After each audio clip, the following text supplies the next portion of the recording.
It's TXHSGBB.com's Talk to a Coach Friday, and we got another big guest lined up for this edition. It is none other than the head coach of the Cedar Park Lady Timberwolves program. It is Donny Ott, and Coach, appreciate your time in this little segment here. Well, I'm sure glad to be a part of it. I can't thank you enough for awesome coverage of high school girls basketball and for giving me the opportunity to be here on your show and speak a little bit about the questions that you have for us, man. I'm really just grateful that we're here. Appreciate you. And Coach, you had a pretty good season. One game away from state tournament, but overall, your thoughts on how the Lady Timberwolves were played this past season?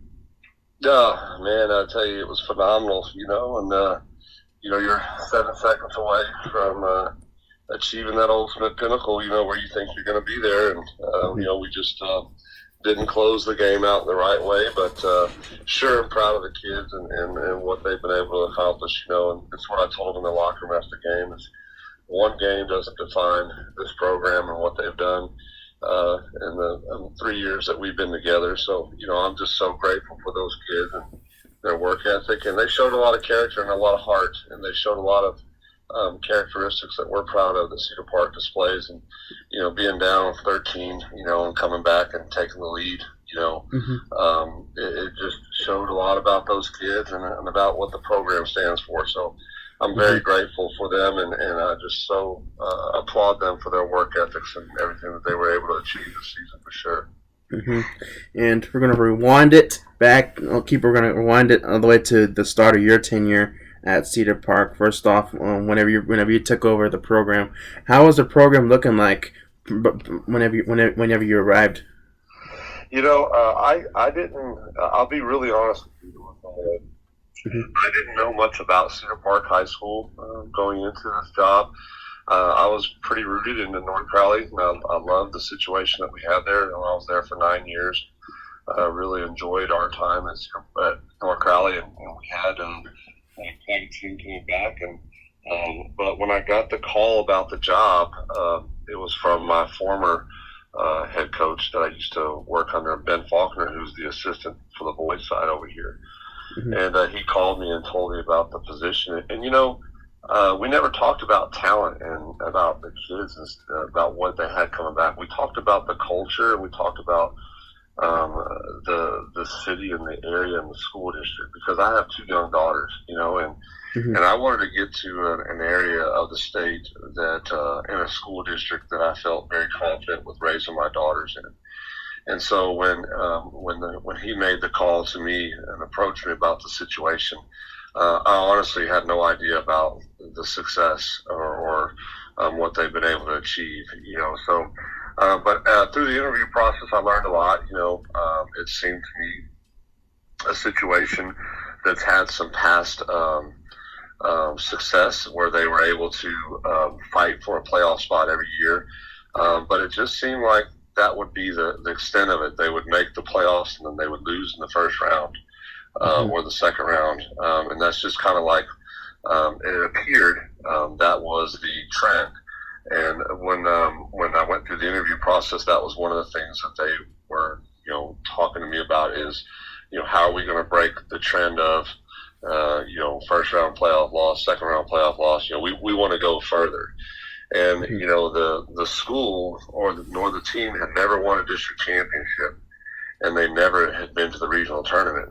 So, going into it 3 years ago,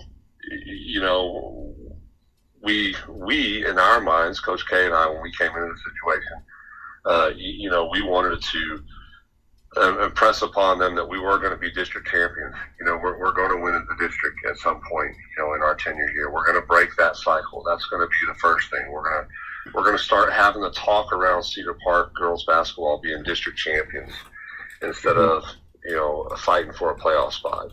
And then at that point, in year one, we really captured kind of lightning in the bottle.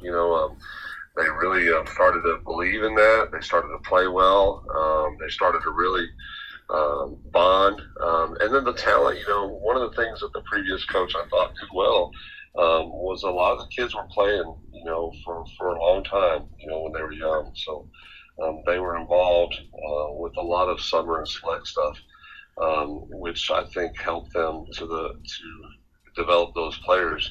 Mm-hmm. It just never really, again, for whatever reason, it would just whether it was a tough first round matchup or a tough second round matchup, it just kind of where it ended. So again, like I said, we try to come in and preach the mindset of being a district champion and going from there. And that first year, like I said, we kind of got really hot right there towards the end, and ended up in a situation where we won our first two playoff games, and then we get to that third round, and that was my first year. That's what everybody kept telling us. Well, hey, this is a regional quarterfinals. They've never advanced past regional quarterfinals, and so we had a really good discussion with our team that week about leaving a mark, and showing them that we have broken through that wall.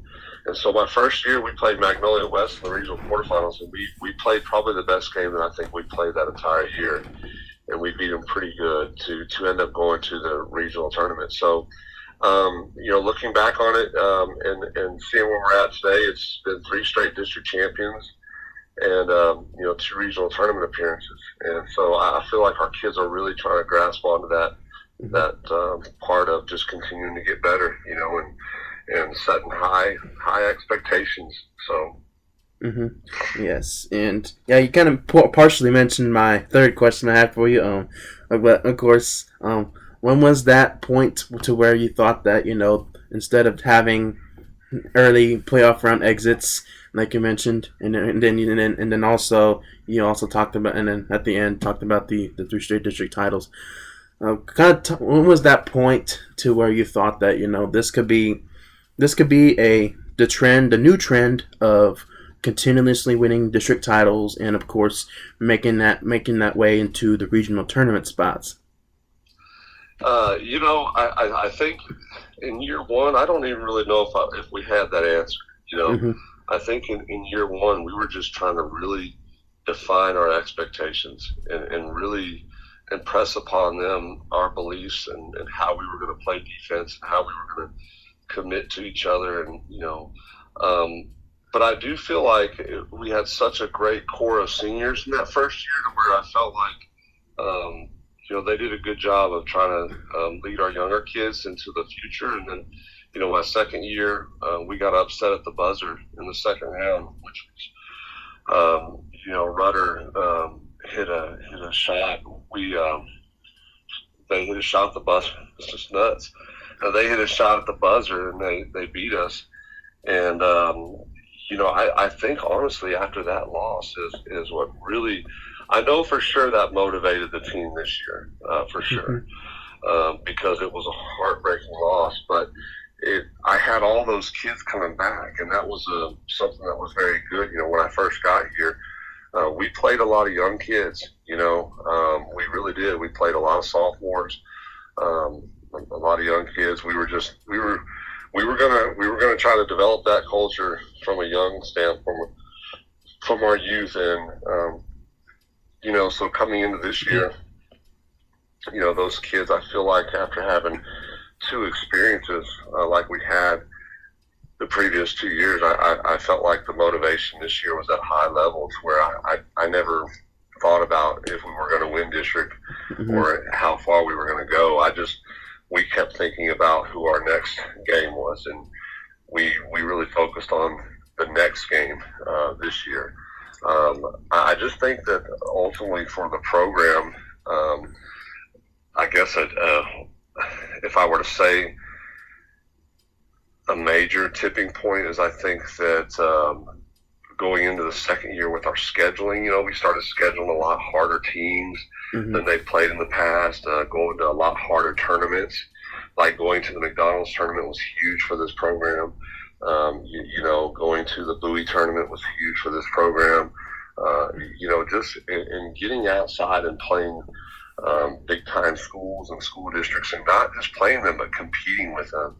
I think really just kind of open up we go to Houston Showcase every fall out there, that the Chris Johnson puts on, and we're playing against those teams that you see in the state tournament every year, and I think that when we put them against those people and they just started seeing that they were able to compete against them, I think their confidence began to rise, and I ultimately think that's why they are having the success that they are right now. Is I feel like they know they belong in the conversation of being a good team, so I think that they try to continue to develop and work towards that. Yes, and then of course, every coach has an impactful individual in their respective careers, and of course, for your career, who would you say? Who would you name a few impactful individuals in your respective career?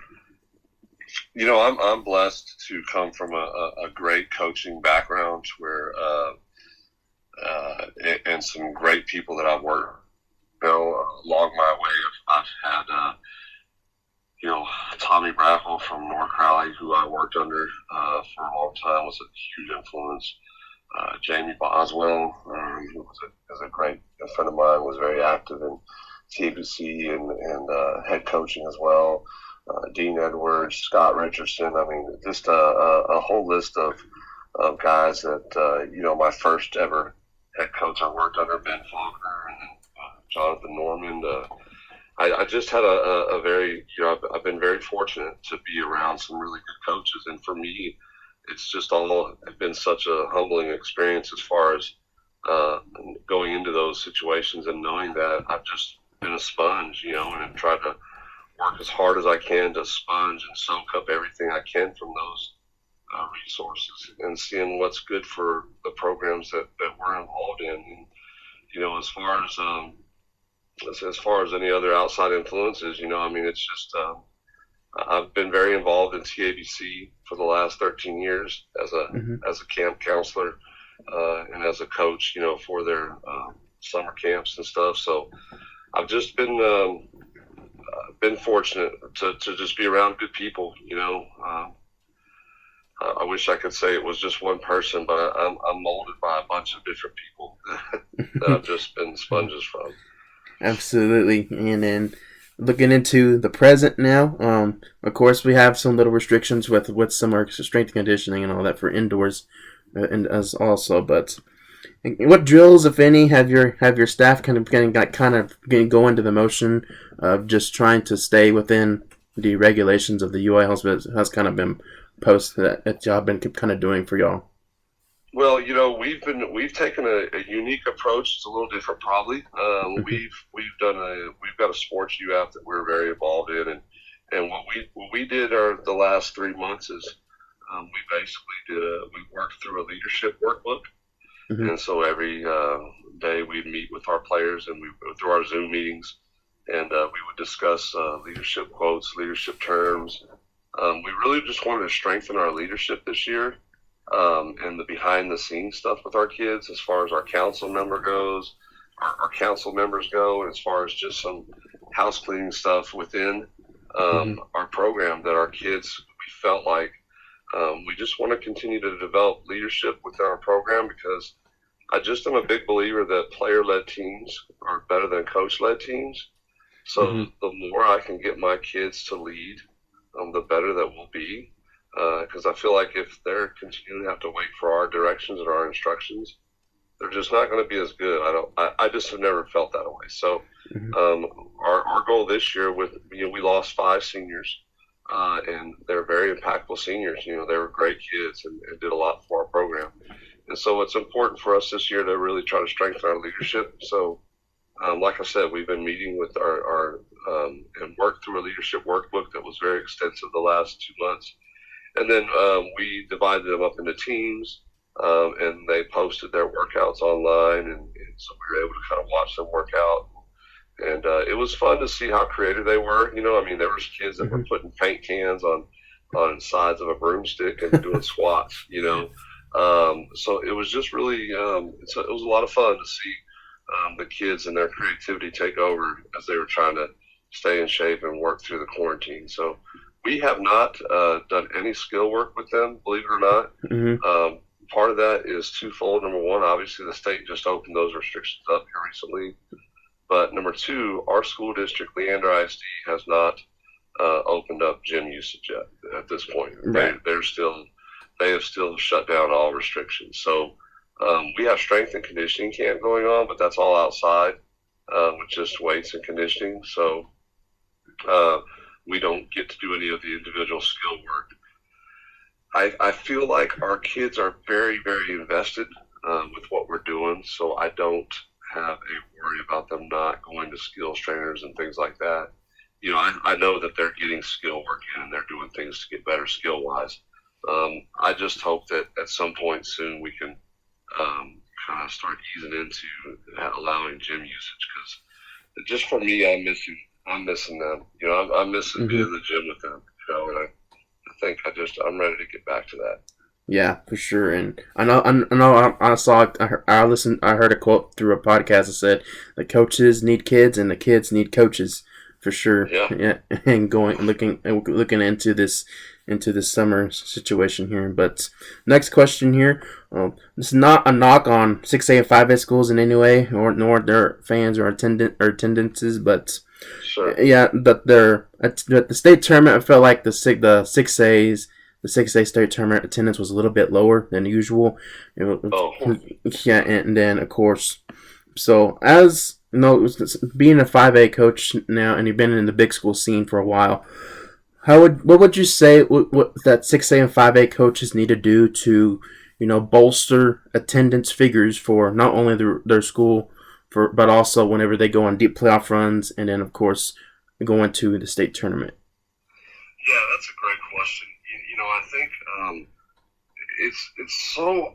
Oh man, I wish I had an answer, because when I was at North Crowley, you know, we had a pretty good fan base that would travel, especially when we get to the regional tournament and stuff like that. I think part of the problem that you get, I know for us this year, the big battle that we had this year with attendance throughout the season was that our boys and girls split sites. So in other words, Tuesday and night, boys would be on the road, girls would be home, and so you got parents that got to pick if I'm going to go see my son play or my daughter play, and it just kind of split crowds. So during the season, I think that's where 5A and 6A schools can lose a little bit of attendance.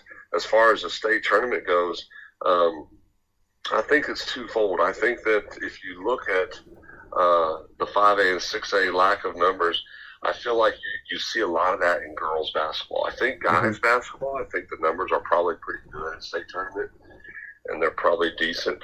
But with girls basketball, for whatever reason, I just feel like the fan base is not as much at those tournaments.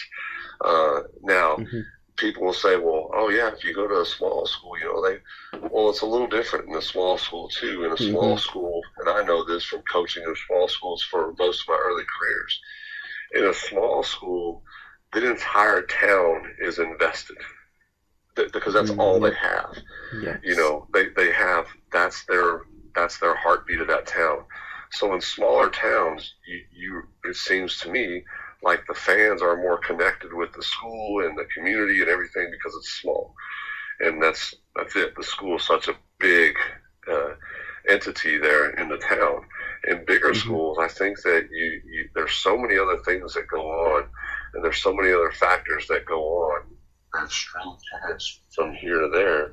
So I just feel like sports are almost secondary sometimes in those bigger schools. Yes. Now, I could be wrong. Like I said, I don't really know the correct answer.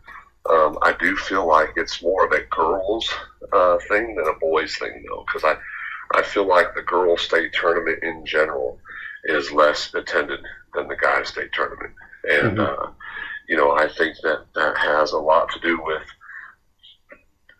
the way that's painted. For example, I'll give you an example. When you go to like basketball clinics, let's say, I'll use the TABC clinic for an example. When you look at the TABC clinic, let's say there's 100 speakers. I'm going to go out on a limb and probably say 80 of them are male speakers. In other words, male basketball coach speakers. And so I think that when there's not a lot of avenues for girls basketball coaches to continue to get better, or when they don't feel like um, there is an equal part, then I don't think it's going to continue to grow the girls basketball game. Here's another example. When you go to, I'm trying to think of, where is it? We went to, there was a tournament that we went to where the boys had all their games like simulcast and played online and all this stuff for everybody to go see and everything, and the girls didn't. And it's like, wait a minute, you're already basically setting a precedence there that it's not equal or better. So I think that that's more of a female versus male problem than it is within the actual female sport. Now, I'm always amazed. Like, I thought Fredericksburg brought the house when they brought their girls to the state tournament this year. I thought their fan base was incredible. I do think that there are some schools that follow in ways. Those schools that do that, if I were to guess, they have a strong tie with their elementary schools, and that their head coaches do a good job of involving their community in their middle school and their junior high. I thought that our attendance on our playoff games were fairly decent. I was pretty pleased with it, but I certainly think it can be better. But, again, part of that was our boys basketball team was in the playoffs as well. So after that first round, we're both playing basically on the same time on the same nights. And, in my situation, we have a lot of siblings. So I've got, sisters that have brothers that play, so it's kind of like, dang if you do, dang if you don't. I think that, that's I don't know. Well, I wish I could be more of help on that answer, Nick. I don't really. I do know that it's down, though. I was very disappointed at the state tournament this year when I was watching. I just felt like the stands weren't packed, and I just felt like. I also think too that it may be too big of a venue for a girls' games. Like when you hold it in such a big venue like that, no matter how many fans you have, it's not going to look, quite sold out. I think a different venue may provide a little bit better of an experience too, So. Right, yeah, and it's sad to see that sometimes it's the precedent of boys over girls sometimes in this sport too. But I think that at times girls are kind of mentally tougher than the guys at times as well in some situations. And also just the work ethic that the girls provided too, I think I won't ever go back to coaching boys. I don't think. And I think what you're saying is what I've experienced. Guys sometimes feel like they're too cool to work hard, and to commit to like team unity and team bonding things, that matter.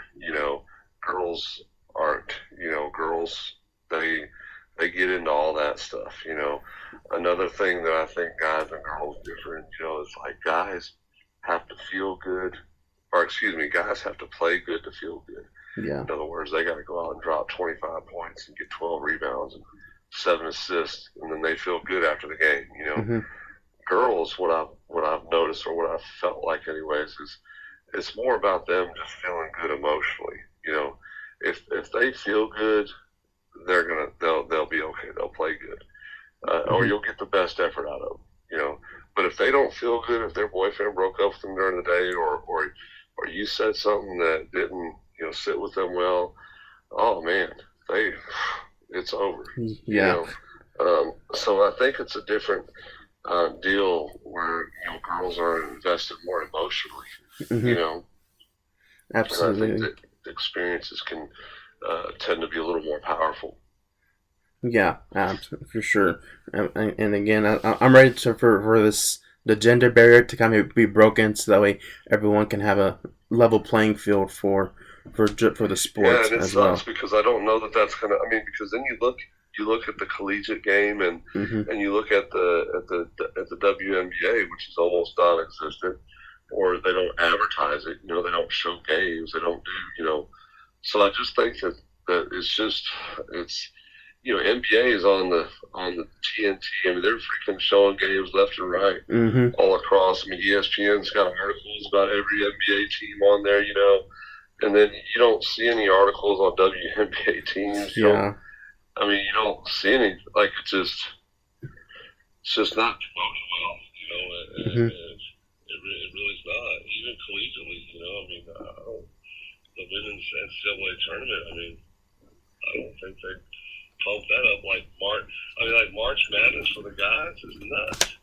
Oh yeah. Like it's not like that for girls. You don't get that March Madness feel for girls. You know what I mean? Yeah, for sure. And so I just think it's just a whole. It's unfortunate, but I just think that's the way that it's always been characterized and built. And so it's so hard to pinpoint where that's going to change. Like I think that one of the things that I wish would happen is I wish that every school district would make it mandatory that girls and boys basketball teams played together, same site. Mm-hmm. Yeah, for sure. Because I just, I've never experienced that until I got here. Every school I ever been in, Mm-hmm. Was always, girls and boys played at the same site. And then I get here and it's not like that. They Mm-hmm. don't, and I don't know the reasoning. I've asked in the district meetings, and I've tried to offer suggestions as far as when they could do things, but I think that it ultimately again coincides with the boys' sports. In other words, boys basketball would have a hard time starting because football, is being played late, and a lot of the assistant basketball coaches are football coaches. So you want to play boys and girls on the same site, all that stuff. Well, the boys don't have all their coaches generally when it's time to start, so they have trouble traveling. They need to all play together. Mm-hmm. So I think that some of it may be genuine in the fact that it's because of coaching responsibilities. But I don't know. I just think that should be something that should be discussed, because that would promote fan attendance at games when both your teams are playing at the same site. Yes, that's for sure. And yeah, I agree with you.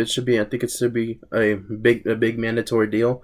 And I understand there's bigger school districts that might have that problem, since a lot of teams share venues in school districts like that, and like especially Houston, that's going to be a big deal since a lot of them share. Thing that I would recommend that we ran into this year that I didn't agree with, but again, I don't make the decision. So, yeah. But it's when you play the 8 o'clock game on a Friday night in the regional semifinals, and you got to turn around and play a 1 o'clock game on Saturday. I don't think that's very fair at all. And that we ran into that problem this year. Now, why don't I think that's fair? Well, it doesn't favor teams that don't have a bench. Now, we had a bench, so I wasn't worried about that. We just didn't play well. Like, we didn't play to the best of our ability. But what I don't understand is, if you're trying to get them prepared for the UIL and state tournament and all that stuff, then why are you playing back-to-back days? Yeah, right. Because the state tournament doesn't play back-to-back games. You got a day off in between the games. Or worst case scenario, you got a morning game and a late afternoon game the next day. You're not going to turn around quick like that. But and that's where I just had a hard time with that. I don't think that's fair and just to the kids, especially if you're not doing it at the state tournament. And if everybody's making this big deal about we got to prepare for the next level, that's why we're going to do a shot clock. This whole shot clock discussion. Crap! If you're trying to do that, then why won't you play the regional tournament on a Thursday, Saturday? Right. You know what I mean? Like if you're that worried about it, then if you want to simulate all these things to get the kids ready for, the next step up, well, the next step up in the state tournament is those kids got a day between, we got home, like, from our game, we got home like at 11:30 at night. By the time we went and got something to eat, and kids are getting in bed at 1. Coaches are getting in bed about 3, 4 o'clock in the morning because you don't know who you're playing until you find out that day on Friday, and then you got to turn around and get up to the gym for your 11 o'clock shoot around in the game. It's just so that was a lot to handle. Thankfully from my standpoint, I've been in that situation before at North Crowley. So I knew how to prepare myself for that, but the kids didn't, and there's only so much you can do to prepare them. So there's just some of those things that there are big discrepancies. I think lead it to that. But for sure. And then my last question for you: realignment. We kind of touched upon it before we talked.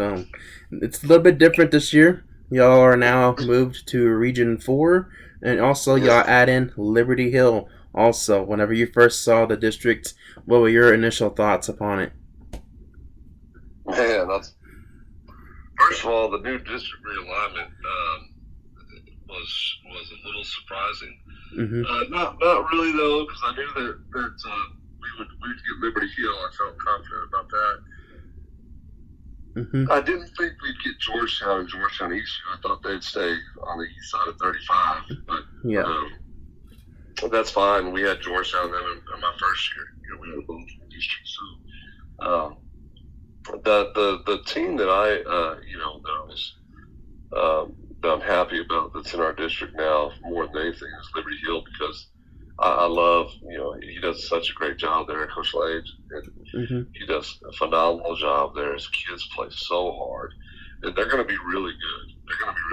So, I'm excited about adding them to the district, giving us another team to compete and play well. And then, Georgetown with Coach Barney there, they're always going to be extremely well coached and have a chance. So, I feel like our district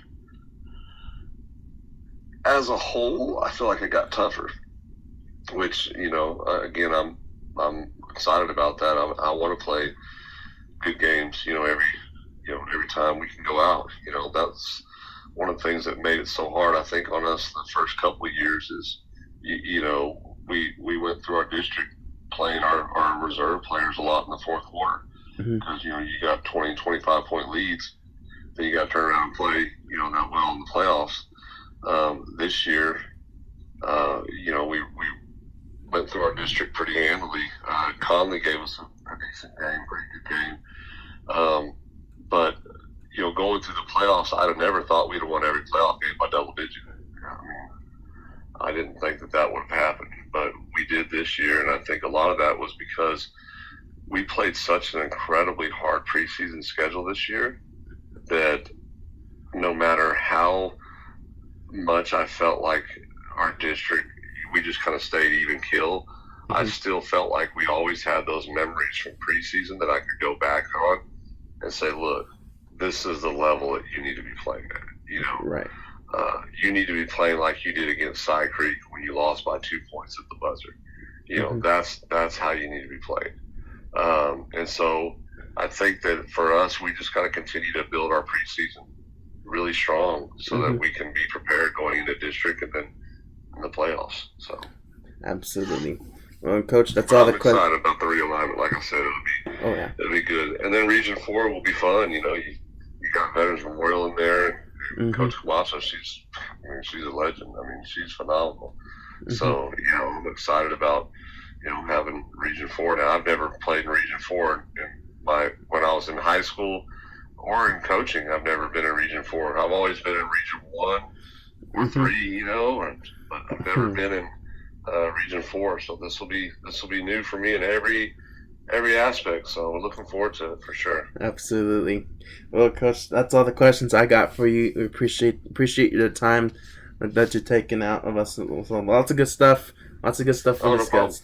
Absolutely. For sure. Well, let me know if you need anything else, and